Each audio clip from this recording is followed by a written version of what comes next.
Welcome to the Deep Dive. Today we are tearing into a really complex story in the preclinical services space. Inotiv. Oh, yeah. Ticker NOTV. Exactly, following their Q4 and full year fiscal 2025 results. And this is a classic high leverage turnaround play. It really is. I think if you're watching the CRO space, this is a fascinating one because you have this deep binary situation. Right. On one hand, you have an operational team that is, clearly executing a turnaround. The momentum is there, but it's all happening in the shadow of this staggering debt load. And we saw that contradiction play out perfectly in the stock, didn't we? Yeah. An initial euphoric pop on the results, and then this really harsh, sustained sell-off as the market just remembered the balance sheet. Yep, a hangover hit. So our mission today is really to synthesize those two opposing stories. Where are they generating real business momentum, and why is all that progress, completely trapped by these financial and regulatory overhangs? Well, for a company like this, the equity is trading purely on balance sheet risk. It's not about current earnings. So to figure out where it goes next, we have to, isolate those green shoots on the operational side and then get a real sense of just how big that anchor of debt truly is. Okay, let's get right into the print. Starting with the headline financials, because initially, things looked pretty encouraging. They did. Total Q4 revenue came in at $138.1 million.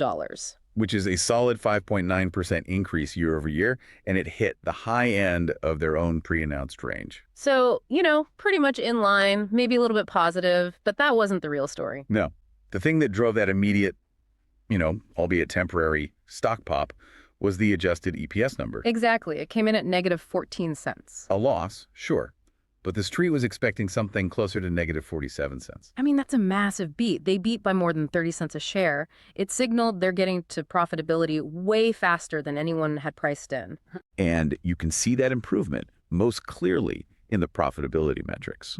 This is the core evidence of the turnaround. The adjusted EBITDA more than doubled year over year. Doubled. It went to 11.8 million, up from 5.4 million the year before. Yeah.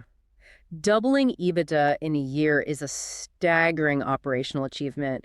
It just shows that their cost controls and their pricing power are actually working. And on top of that, the operating loss shrank by nearly half, a 48.5% reduction, down to 6.8 million. So the core business is absolutely getting healthier. It's generating way more cash. The question is it enough cash? Spoilers. Not yet.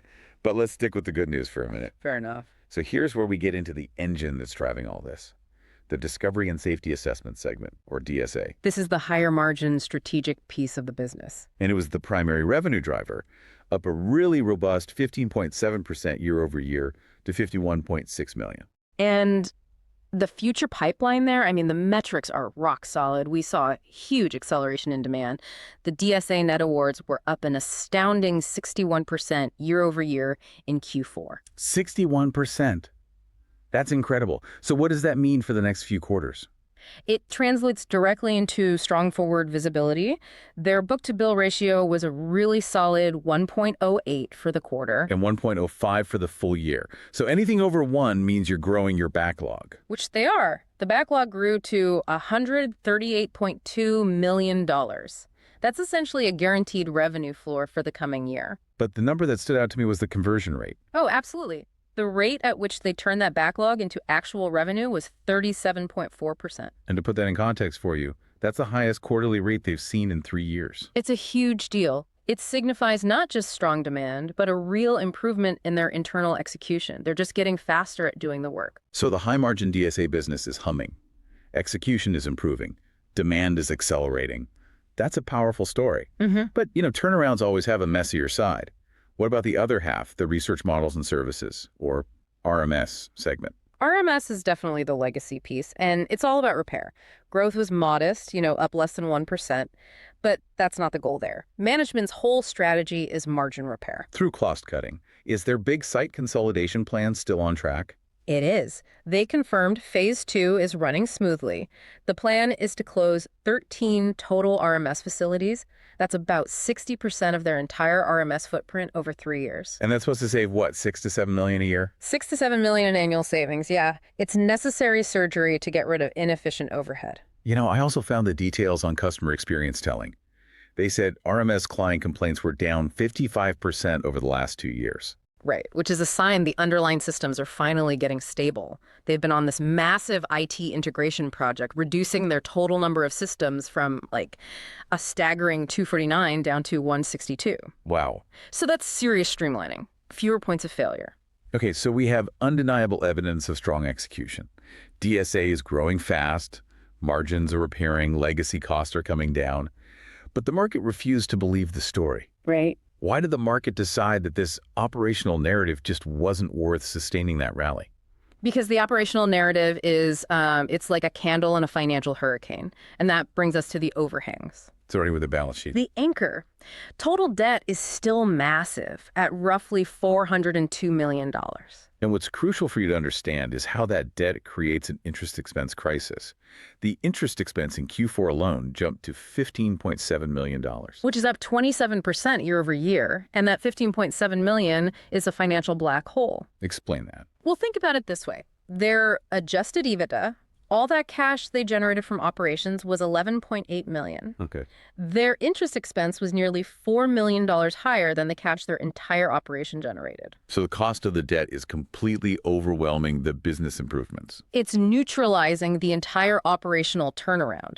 That interest cost is why, even with a smaller operating loss, their net loss was still $8.6 million. And the market isn't just focused on the cost. It's focused on the calendar. It's the maturity wall. You've got first lien debt due November 2026, second lien in February 2027, and the convertible in October 2027. We're talking about a huge pile of debt coming due very soon. Management even confirmed they've hired advisors, PLA Weinberg, specifically to look at refinancing. That tells you everything. It's priority number one. It has to be.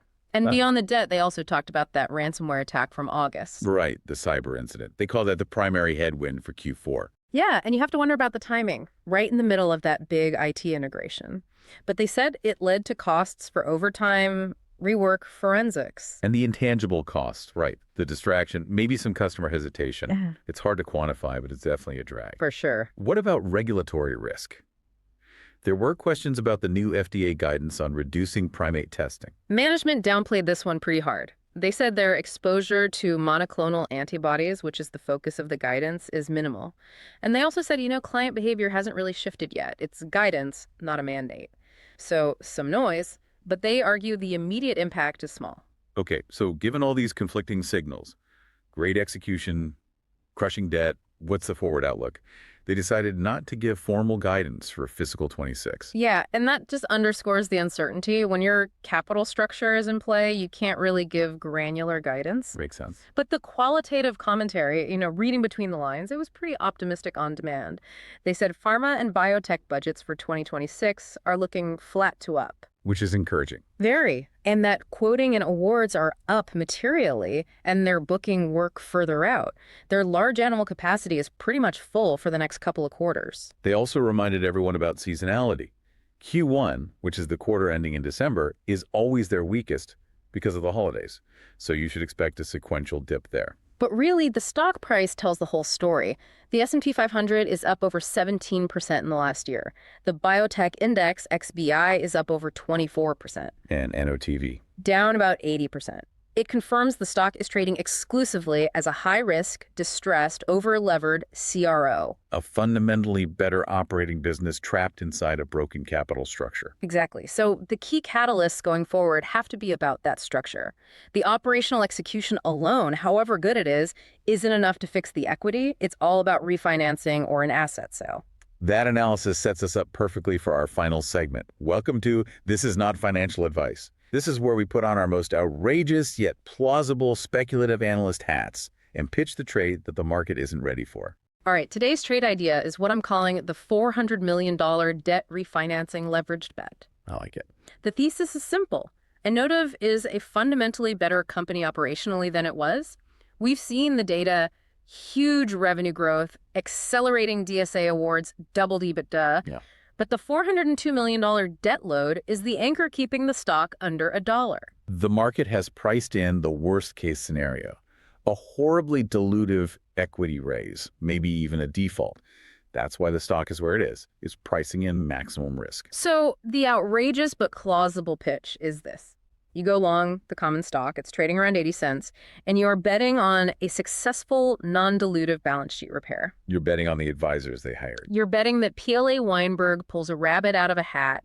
Maybe it's a creative refinancing package that pushes maturities way out, or maybe they sell off some RMS assets to pay down a big chunk of the principal. So why is this trade exponential? Because that debt risk is the only thing suppressing the equity valuation. If you can eliminate or even just significantly reduce that $15 million quarterly interest payment. And net income profile instantly flips. It flips positive. All that operational progress we talked about, the DSA growth, the doubled EBITDA, it suddenly drops straight to the bottom line. And the market re-rating would be? Swift and massive. You would go from a distressed valuation to a growth valuation almost overnight. Yeah. It's a classic binary leverage play on a turnaround. This is not financial advice. So what's the final thought for you to carry away from this deep dive? I think the contradiction is just, it's profound. You have a company with real, measurable operational improvement, that's a fact. Right. But the stock price action, that initial pop getting totally erased, it shows the market is ignoring the operational facts and focusing 100% on the debt mountain. The only thing that matters right now is that $402 million and the refinancing clock. So the knowledge you need to walk away with is this. You have to weigh that operational momentum against that capital structure risk. It's not just a balance. It's a binary bet on whether they can fix the debt before the debt overwhelms a business. That's the whole game right there. Thank you for diving deep with us today.